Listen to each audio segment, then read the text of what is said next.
Shalom, Bapak Ibu Saudara. Kita teruskan renungan kita mengenai sungai air kehidupan. Kita kemarin sudah bicara bahwa sungai air kehidupan itu keluar dari Taman Eden, yang keluar dari Taman Eden maupun yang dari kota Yerusalem baru. Di kitab Wahyu, dia itu sama sungainya, ya. Karena kita tahu bahwa sungainya itu adalah roh, seperti yang Yesus katakan dalam Yohanes 7. Nah, sekarang kita mau mempelajari, merenungkan bagaimana caranya atau menyadarilah ya bahwa sungai air kehidupan itu sebenarnya ada di dalam batin kita. Dia tidak ada di luar ya. Saudara, saya baca dulu ya Yohanes pasal 7 ya. Dikatakan di sini ayat 38, barang siapa percaya kepadaku seperti dikatakan oleh kitab suci, dari dalam hatinya, dari dalam batinnya yang terdalam itu akan mengalir aliran-aliran air hidup. Ya, ini sungai maksudnya, sungai air kehidupan. Yang dimaksudkannya ialah roh. Ya, jadi sungai air kehidupan itu adalah Roh Kudus atau Kristus dalam batin kita, Christ in you, ya, the hope of glory, atau Kristus sebagai hayat joy kita di dalam batin. Nah, kemudian kita lihat lagi satu, Yohanes pasal 4. Ini Yesus sedang bicara dengan perempuan Samaria yang akhirnya nyasar kepada berkembang menjadi pembicaraan soal ibadah ya. Yang Yesus katakan ibadah yang sekarang tuh bukan lagi di gunung ini, di gunung itu, bukan di luar lah ibadah itu. Ibadah itu di dalam roh dan realita ya, kebenaran.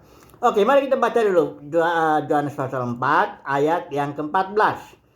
Tetapi barang siapa minum air yang akan kuberikan kepadanya, ia tidak akan haus untuk selama-lamanya.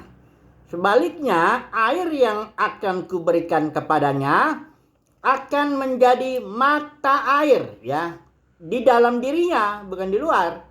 Mata air ini terus-menerus memancar sampai kepada hidup yang kekal. Itu sama artinya di dalam batin kita yang percaya kepada Tuhan Yesus ada mata air dan yang memancar gitu, mengalir seperti sungai air kehidupan. Itu di dalam batin kita. Ini ciptaan nanti kita lihat di kota Yerusalem baru, itu yang ditawarkan kepada oleh gereja ya, mempelai anak domba itu kota Yerusalem baru yang kita sudah baca Wahyu pasal 22 ayat 17. Itu ditawarkan kepada ciptaan sehingga ciptaan ini minum air sungai kehidupan itu ya. Nah, persoalannya banyak orang Kristen nggak sadar bahwa di dalam batinnya ada mata air kehidupan. Di dalam batinnya ada mata air yang bahkan mengalir terus memancar sampai kepada hidup yang kekal. Mengapa demikian? Kok nggak sadar? Ya ketahuan dari cara ibadahnya. Selalu bersandar kepada yang di luar, gitu loh ya. Ini contohnya ya, kalau perempuan Samaria itu.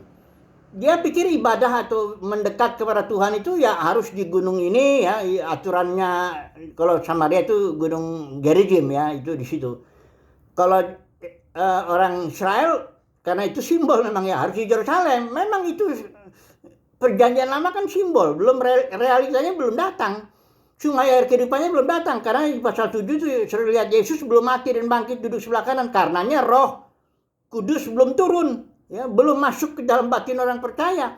Ya, tentu orang percaya zaman percaya ada juga Roh Kudus, tapi itu kan Roh Kudusnya beda dengan yang ini. Ini sungai air kehidupan ini, ya beda itu. Nantilah kita bicara itu kalau ada waktu.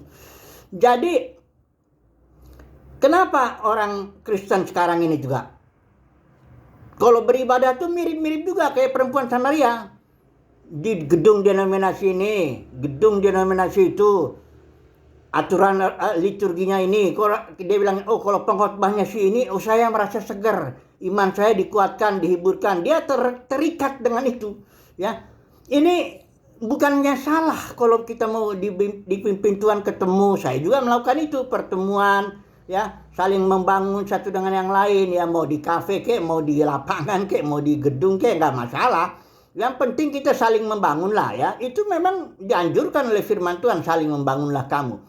Tapi kalau orang Kristen jadi bersandar, apalagi dia bersandar ke pendetanya. Nah, banyak orang Kristen tuh kalau Kristus Yesus yang dalam batinnya, sungai air hidup itu, roh itu dalam batinnya dikritik, Kristus Yesus dikecam gitu ya, dia mah tenang aja. Tapi kalau pendetanya jangan. Kalau pendeta yang dibilang ini pendeta rakus uang tuh, minta persepuluhan, minta buah sulung, minta uang terus khotbahnya. Marah dia itu. Ya. Jadi kenapa? Karena dia bersandar kepada sumber yang di luar dia. Bisa jadi sumber itu adalah pendetanya. Bisa jadi sumber itu ya sekolah teologinya, dia banggakan ini aliran paling benar, bukan aliran hidup, aliran denominasi, ini paling benar ini. Atau macam-macam lah ya. Intinya orang Kristen yang beribadah dengan bersandar di gunung ini atau gunung itu sama dengan perempuan Samaria yang belum memahami ibadah dalam roh dan kebenaran.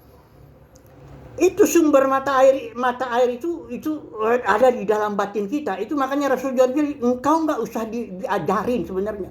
Pengurapan itu ada di dalam batinmu. 1 Yohanes 2 itu ya. Nggak perlu diajarin orang lain dalam satu pengertian ya. Bukan berarti nggak belajar. Rasul Yohanes juga bikin surat supaya orang lain tuh belajar dari dia ya. Bukan maksudnya jangan belajar dari orang, tapi maksudnya kamu sadar nggak di dalam batinmu itu ada mata air kehidupan. Ada juga yang memancar terus sungai air kehidupan. Engkau minumlah itu. Ya. Kenapa engkau rasanya kalau nggak pertemuan datang hari Minggu, aduh kering dah iman saya kayak ini tanda dia belum tahu sumber yang ada di batinnya.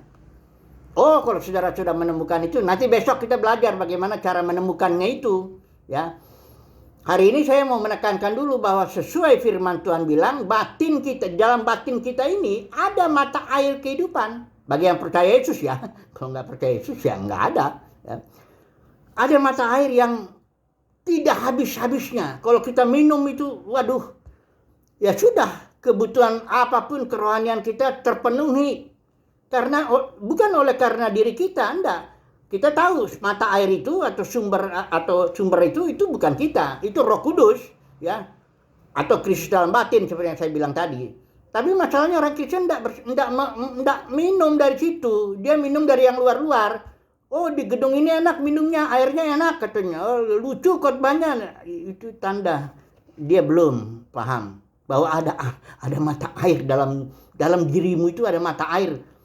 Kebutuhan kerohanianmu terpenuhi semua. Sekali lagi ya, bukan salah bertemu sama orang, saling membangun itu nggak salah. Tapi salah kalau kita bersandar, oh kebaktian harus di gedung itu, oh di khotbah itu paling bagus. Ada bahkan orang Kristen yang kalau ditanya dia kemana ya, Kristen jalan-jalan lah, cari khotbah ini, ke pendeta ini, semuanya begitu ya. Cari di luar, padahal di dalam batinnya ada Tuhan, ada mata air yang terus-menerus memancar ya. Berbahagialah orang yang karena kasih karunia Tuhan menemukan mata air kehidupan dalam batinnya. Ya, menemukan itu kebahagiaan itu ya. Saudara akan kita minum terus disitulah ya. Malah justru kita jadi senang untuk menyendiri bersama dengan Tuhan. Banyak orang Kristen enggak tahan kok suruh masuk ke kamar itu, kasih Alkitab, masuk ke kamar kamu, jangan kemana-mana, jangan khotbah ke sana ke sini, jangan kamu aktif sana sini. Dia menjadi kamarmu, nggak tahan dia, karena nggak ada air sumbernya.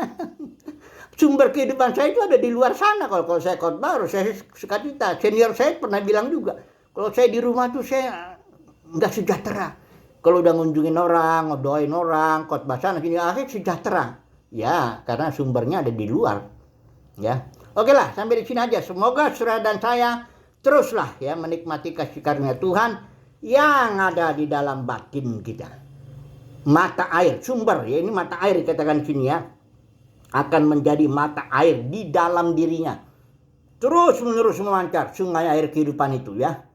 Oke lah, untuk ini dulu ya. Besok kita akan belajar gimana caranya menemukan atau menyadari atau bagaimana caranya minum ya mata air itu, sumber yang ada dalam diri kita, dalam batin kita ya.